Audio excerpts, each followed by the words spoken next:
de Guilhem Voisin et de Clémentine Tournet. Les perspectives. Bon, le début d'année 2019 serait encourageant, donc pour accentuer la dynamique autour de l'éducation aux images et des publics scolaires, renforcer la programmation jeune public, participation à de nouveaux festivals, construire des événements culturels nouveaux impliquant le cinéma, poursuivre et développer les partenariats avec les associations, collectifs de citoyens et institutions publiques, conservatoires, médiathèques, notamment par des programmations communes, des soirées rencontres, stabiliser l'équipe et le fonctionnement, poursuivre les aménagements nécessaires. C'est terminé. Avez-vous des questions ?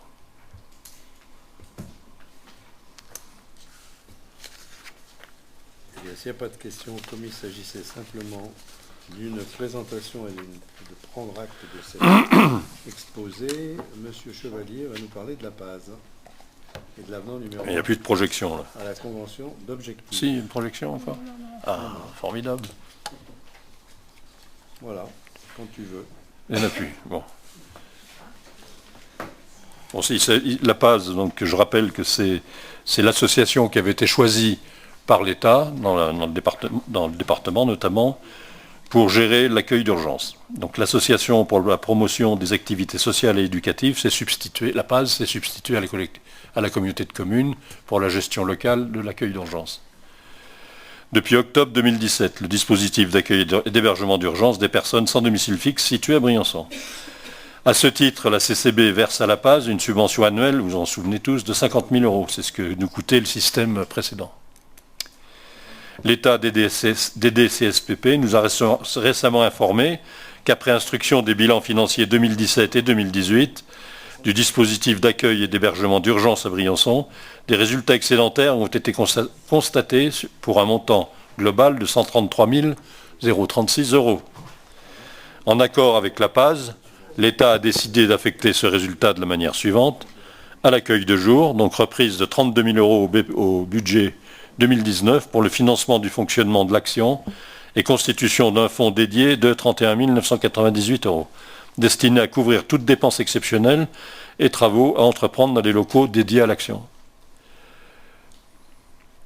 Hébergement d'urgence, donc reprise du solde de l'excédent, soit le restant, 69 048 € au BP 2019 pour le financement partiel de l'action en complément des subventions versées par les cofinanceurs État, CCB, Conseil départemental 05.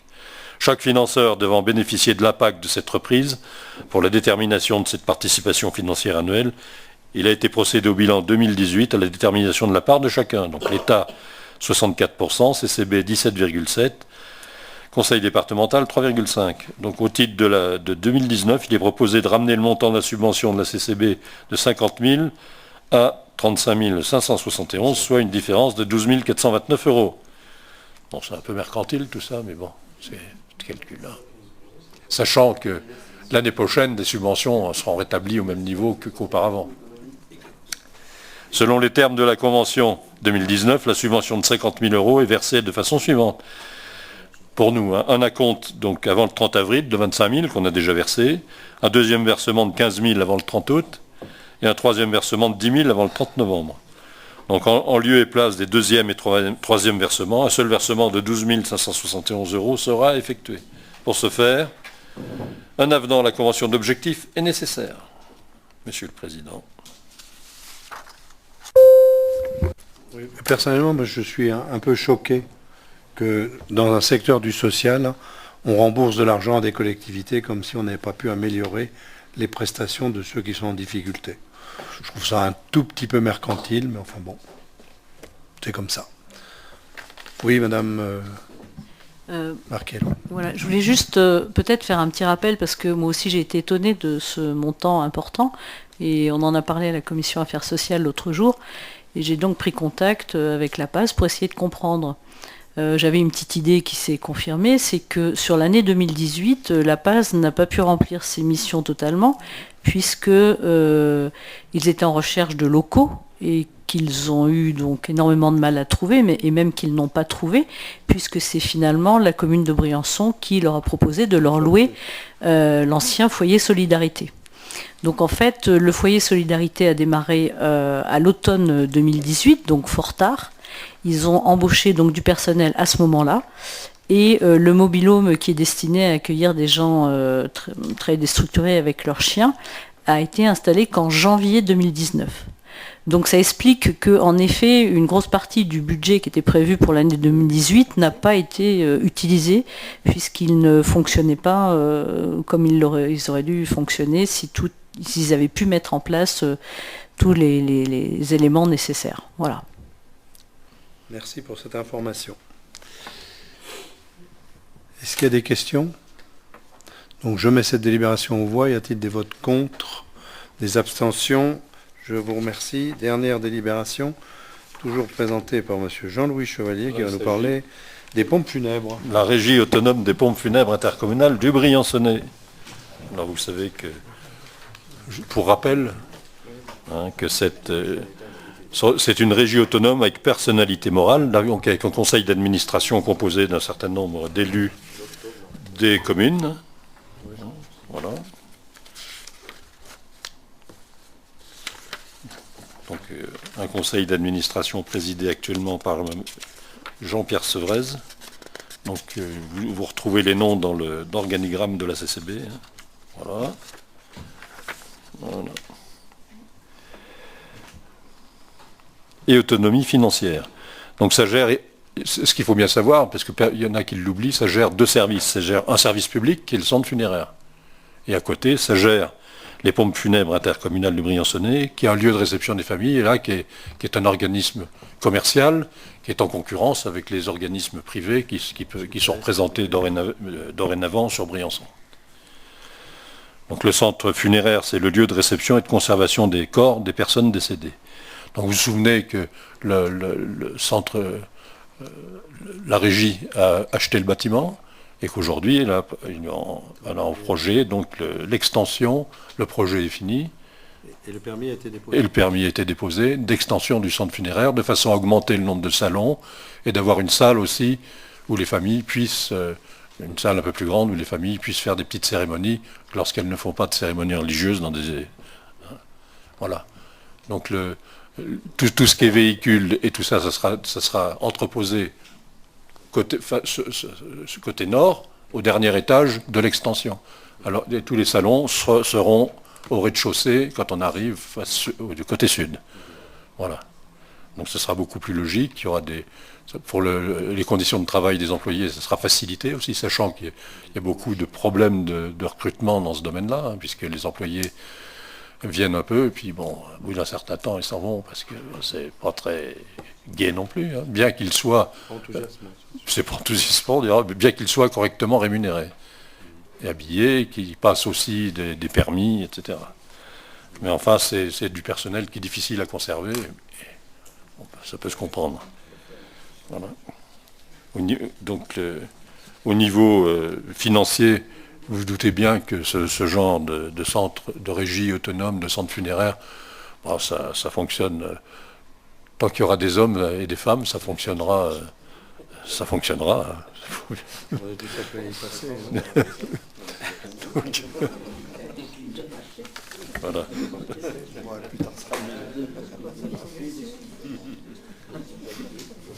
Bien. Voilà. Donc le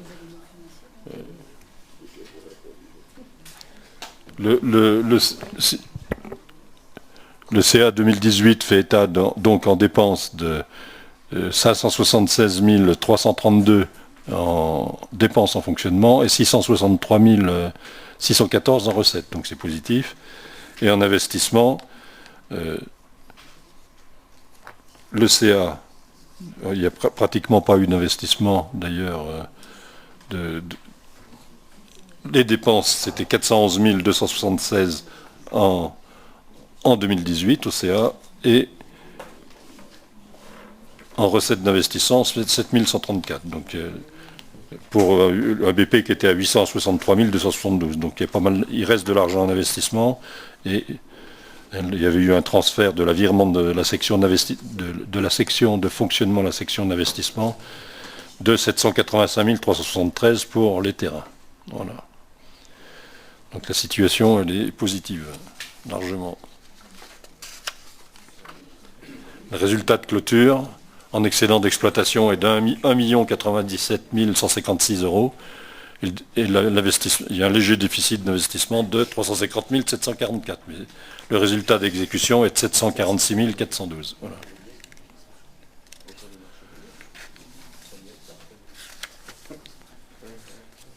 En ce qui concerne les... Il y a quelques chiffres aussi au niveau de l'activité. Donc depuis 2010, les décès pris en charge dans les communes sont sensiblement les mêmes. En 2010, il y avait 307 prises en charge dans les communes, 282 en 2018. Les décès dans les établissements de soins, 218 en 2010, 191 en 2018. Les mises en bière effectuées, 249 en 2010, 232 en 2018. Les cérémonies et recueillements, de 178 en 2010 à 144 en 2018. Les crémations, 83 en 2010, 90 en 2018. Donc ça n'a pas tellement augmenté parce qu'on dit que... On croirait que c'est... Non, mais ça n'a pas augmenté, oui. Les inhumations, 187 en 2010, 153 en 2018. Donc un peu moins d'inhumations parce qu'il y a la concurrence. Voilà. Et les exhumations, bon ça c'est pour mémoire, 30 en 2010, 19 en 2018. Voilà. Les chiffres. Voilà. Oui, monsieur Pétieux. Oui, j'aurais une petite remarque, puisque chaque année, lorsqu'on présente ce bilan, on a des résultats qui sont excédentaires. Alors je me posais la question si on ne pourrait pas augmenter un petit peu la qualité du service. J'entends, on peut remarquer une étroitesse des plages horaires pour l'accès au salon et aux salles de recueillement. Parce qu'en fait, à 17h30, c'est clôturé. Et quand les gens sortent du travail, c'est compliqué. Alors, il y a le pass pour les familles. Mais quand vous n'êtes pas de la famille directe et que vous voulez quand même aller vous recueillir, oui. C'est un petit peu étroit. Oui. Les plages horaires pour le recueillement sont un petit peu étroites. C'est vrai, les familles ont un pass le soir en dehors des heures. Voilà, les familles, mais il n'y a plus de personnel. Toujours de la famille. Donc, et cette observation pourrait être transmise d'ailleurs, parce qu'il y a des membres du conseil d'administration dans la salle, pourrait être transmise au prochain conseil d'administration pour trouver des solutions. Ça serait pas mal. Il y a beaucoup de gens qui butent à la porte quand ils sortent du travail à 17h, 17h30, voire 18h. Ils butent à la porte. Et le matin, ça ouvre un peu tard aussi. Je crois que ça ouvre à 8h30, je pense. En fait, avec les salles supplémentaires qu'on va faire, on devrait pouvoir ouvrir sans qu'il y ait des perturbations avec l'extérieur. Donc je pense que c'est une chose... Voilà, augmenter la qualité de service, surtout quand les gens sont face à tels événements. Pas de problème. Est-ce qu'il y a d'autres questions? Donc là aussi, il vous était demandé de prendre acte de ce rapport. Donc j'ai pris acte. Je vous en remercie. Il y a une feuille d'émargement qui tourne. Ça serait bien qu'elle tourne vite. C'est bon. C'est bon. Le prochain conseil, le 8 octobre à 18h. 18h30. 18h30. 8 octobre, 18h30. Faites circuler la feuille, s'il vous plaît. On l'a pas eu ici. Ben oui, parce qu'elle a tourné, elle est partie de là. Bon. Bien.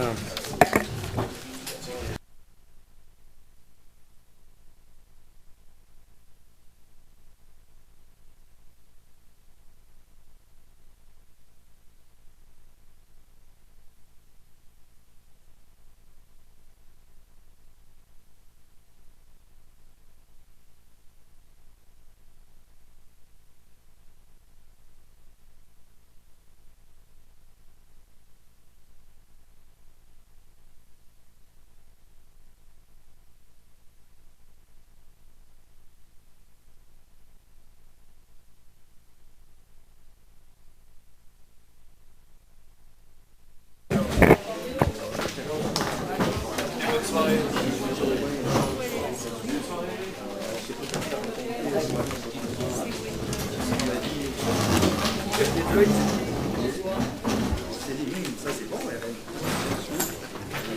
pas très loin.